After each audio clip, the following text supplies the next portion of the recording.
నువ్వు నొక్కగలుగుతావా? నిజాన్ని చంపేయాలని చూస్తావా? నీకు దగ్గరగా ఉన్న వాళ్ళతోని నువ్వు నీ కేసును పక్కతో పట్టించాలనుకుంటున్నావా? బాజాప్తగా చెప్తున్నాం, మిమ్మల్ని ఒకటే చెప్తున్నాం, నువ్వు చాలా అబద్ధాలు ఆడినావు, వానికి మాకు సంబంధమే లేదన్నావు, మాలాంటి నిజాయితీ పరులతోనే అబద్ధాలు మాట్లాడించాలని చూసినావు. కాబట్టి ఇది తప్పు మంగ్లీ. నిన్ను శాశ్వతంగా బహిష్కరించాలి. నిన్ను బైకాట్ చేసే ఒక ఉద్యమం తీసుకొస్తాను నేను. బాజాప్తా చెప్తా, బైకాట్ మంగ్లీ. నువ్వు ఏ సినిమాలల్లా నువ్వు ఏ పాటలు పాడినా కానీ నిన్ను శాశ్వతంగా పూర్తిగా నిన్ను బైకాట్ చేయాలి. ఎందుకంటే ఈ పేద బిడ్డలే కదా నేను సినిమాలు చూసేది. ప్రొడ్యూసర్లారా తస్మత్ జాగ్రత్తగా. మళ్ళీ యూవీ క్రియేషన్ కానీ మిగతా క్రియేషన్ వాళ్ళకు హెచ్చరిస్తున్నాం. ఇది రిక్వెస్ట్ కాదు. గతంలో కూడా ఈ విధంగా కొంతమందికి చేస్తాం, మేము గిట్నే చేసినాం. This is not request, this is purely order and demand. నేను ఇది పూర్తిగా చెప్తున్నాను. పేద బిడ్డల డబ్బులు మీ సినిమాలు చూస్తేనే పేద బిడ్డలు సినిమాలు చూస్తేనే మీకు డబ్బులు వస్తాయి. ఇటువంటి కల్ప్రిట్లను మీరు పెట్టుకోవద్దు, సహించం. ఇది హేమా గారు బెంగళూరులో రేవ్ పార్టీలో దొరికితే తనకు ఛాయిస్ ఇవ్వలే కదా, క్యారెక్టర్లు ఇవ్వలే కదా, తనని సినిమాలకైతే తీసుకోలే కదా. బాజాప్తగా చెప్తున్నాం, నీ బర్త్డే పార్టీలో మది ఎట్లా వచ్చిండు తెలియదన్నావు కదా. బుద్ధి ఉండాలి కదా, ఇంగిత జ్ఞానం ఉండాలి కదా, సొయ్యి ఉండాలి కదా, సిగ్గుపడాలి కదా. జాతి పేరు చెప్పుకొని అంటే వాడుకుంటావా దీనికి వెళ్ళి బయటపడడానికి? కొంచెం పేరు చూడుతోనే వీళ్ళందరూ నాకు ఎంబటుంటారు అంటావా? మా లాంటి కొత్త తరం, ఇగో ఇక్కడ ఉన్నది కొత్త తరం. ఇది ఎవరికి తలొక్కే తరం కాదు, తలను తొక్కుకుంటూ పోయే తరం. ఇది నవయువకులను తయారు చేస్తున్నాం మేము. కాబట్టి బాజాప్తా చెప్తున్నాం, 2 రోజులలో దీనిపైన ఇప్పుడు మీరందరూ ఇంతకు ముందు కూడా ఆ పాల్తీయ బాధితుడు ఎవరైతే ఉన్నాడో తను మాట్లాడింది కూడా మీరు విన్నారు, తను రికార్డు కూడా చేసిండు. ఆ బాధితులతోని కూడా మేము ఇక్కడ ఆ భీమానాయక్ బాధితులు కావచ్చు, లేకపోతే మధునాయక్ గారి బాధితులు, నేను డీజీపీ గారికి, ఇవాళ సిపి గారికి, ఇలా రాష్ట్ర ప్రభుత్వానికి, ఇలా రేవంత్ రెడ్డి గారు దీనిపైన నిజాలు బయటికి తేండి. మీకు ఓట్లేసింది గిరిజన బిడ్డలు, ఇవాళ గిరిజన బిడ్డలు చనిపోతున్నారు. దీనిపైన పూర్తి బాధ్యత వహించి మీ రాష్ట్ర ప్రభుత్వం, మీ పోలీసు యంత్రాంగాన్ని దించండి. ఎక్కడెక్కడ డబ్బులు వచ్చినా దాన్ని రికవరీ చేయించండి. పేద బిడ్డల పక్షాన ఉండాలంటూ తెలియజేస్తూ ఖబర్దార్, ఇప్పటికైనా పిచ్చి మానుకోండి. చెప్పండి. నేను మీకు ఇప్పుడు కూడా నేను చెప్తున్నాను, గతంలో ఎఫ్ఐఆర్ అయింది తన పైన, విచారణ ఏం కదా. ఆల్రెడీ పోలీసుల పంజాగుట్టలో ఆల్రెడీ తన పైన కేసు కూడా నమోదైంది, A5గా కూడా ఉంది. గతంలో కూడా ఇట్లే హేమా గారి పైన కూడా ఈ విధంగానైతే తనని పూర్తిగా అంటే సినిమాలకు వెళ్ళి పక్కన తీసి,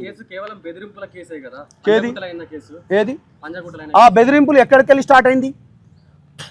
ఇప్పుడు ఆ డైరెక్టర్ సింగర్ పేరు తమ్ముడు సురేష్ బొబ్బిలి ఉన్నాడు, ఎవరి గురించి మాట్లాడుతున్నారు? ఏ లాయర్తో మాట్లాడుతున్నారు? దాంట్లో ఉన్నవాళ్ళు ఎవరు? అసలు బెదిరింపులు ఎందుకు వచ్చింది? నీకు నాకు సంబంధం లేకపోతే నీకు బెదిరింపులు ఎట్లా వస్తాయి తమ్ముడు? నీకు నాకు సంబంధమే లేదు, నీకు నాకు అసలు కేల్కతం, నువ్వెవరో కూడా నాకు తెలియదు. బెదిరింపులు ఎట్లా వస్తాయి నీకు? ఏ విధంగా వస్తాయి? ఆ బెదిరింపులకు వెనక ఉన్నది ఏంటిది అసలు అయింది? ఆ బెదిరింపులకు ఏ కారణంతో బెదిరించాడు? అందుకే కదా అయింది ఆడ. చాలా క్లియర్గా చెప్తున్నాను. అంటే 2-3 పాయింట్లల్లో నేనేమంటున్నానంటే, కేసు ఒకటైంది, A5 అయింది. నువ్వు నిజంగా శుద్ధపూస లేకపోతే కడిగిన ముత్యం, నువ్వు 24 క్యారెట్ మేలిమి బంగారం, లేకపోతే నువ్వు వజ్రం అని అనుకోవాలంటే యూ హ్యావ్ టు ప్రూవ్. నువ్వు ఆల్రెడీ ఇక్కడనే దొరికిపోయినావు కదా, మాదికు నాకు సంబంధమే లేదన్నావు. ఈ రాత్రులు ఇంటికి పోవడాలేంది?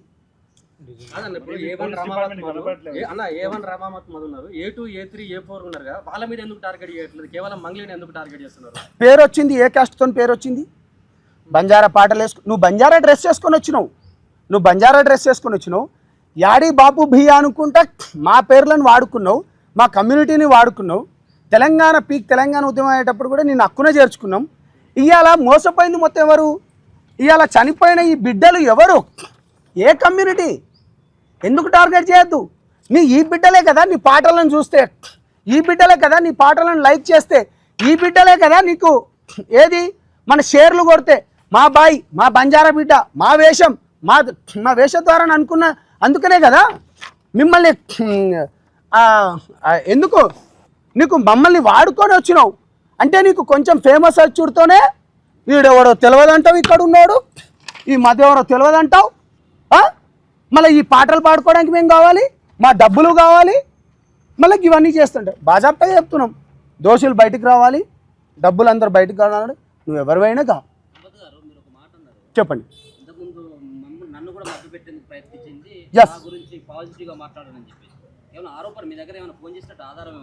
తప్పకుండా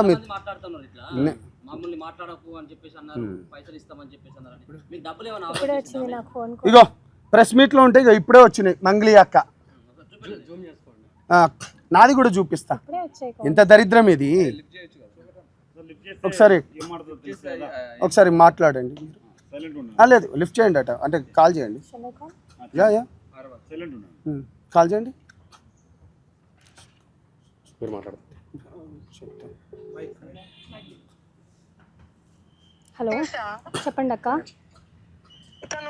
తను ఉంటాడు ప్రతీష, అమ్మాయి అతను తెలియాలి నాకు. మన తిరుమలేష్ అని ఉంటాడు, కాంగ్రెస్ లీడర్ అనుకుంటా. ఓకే, నాకు తెలియదు. కాంగ్రెస్ వాళ్ళు మీకే పరిచయం కదక్క, నాకు పెద్దగా తెలీదు. గద్వాలు నాకేడ పరిచయం రా, నేను ఎక్కడికి పోను అసలు. మీరే కదక్క మొన్న అన్నారు కాంగ్రెస్ వాళ్ళ ఎమ్మెల్యే ఇంట్లో ఏదో బర్త్డే ఉంటే వెళ్ళాని, మీకే పరిచయం ఉంటారు, నాకు ఎలా పరిచయం ఉంటారు? ఆహా, గద్వాల్లో గద్వాల్ సైడ్ కదా, నీకు తెలుసు గద్వాల్ సైడ్. ఒకసారి నాకు తెలియదు అక్క. మన తిరుమలేష్ అని ఉంటాడు. లేదు నాకు తెలియదు అక్క. కాంగ్రెస్ అంటే కాంగ్రెస్ కాదు వాడు, కాంగ్రెస్ అంటే కాంగ్రెస్ కాదు వాడు. పిచ్చినా కొడుకు వాడు, ఇదంతా తెచ్చిండు వాడంతా, అంటగడుతుండి ఇదంతా. ఓకే, సో నువ్వు గద్వాల్ సైడే ఉంటావు కదా? లేదు తెలియదు అక్క నాకు. ఎందుకు అంతలా అసలు? లేదక్క, తెలీదక్క, అదక్క అదే కనుక్కుంటాను కానీ కూడా అనకుండా మరి ఇంతలా ఏంద్రా? తెలీదు అక్క అని అంటున్నా నేను. అదేరా, ఎందుకు కనుక్కుంటే అయిపోతుంది కదా, ఎందుకు భయం? ఎందుకు అసలు భయం? దేనికక్క, దేనికి భయం? లేకపోతే మరి దేనికి రా? లేదక్క, తెలీదక్క, మీకే తెలుసు కదా. లేదక్క, ఈ రోజు నేను అంటే నేను 25th మార్చ్ రోజు నేను ఏదైతే మీతో మాట్లాడినో ఆ మంగ్లీ అక్క గురించి ఈ రోజు వరకు, అంటే నేను వింటున్న మంగ్లీ అక్క గురించి ఇట్స్ వెరీ డిఫరెంట్ అక్క. Very very very different. ఎందుకంటే చాలా మంది. మంగ్లీ గారు నమస్కారం. మంగ్లీ అమ్మ, నేను సంపత్ నాయక్ మాట్లాడుతున్నాను. హలో అమ్మ, మంగ్లీ కట్ చేసింది. రాజ్యం చూసిండ్రా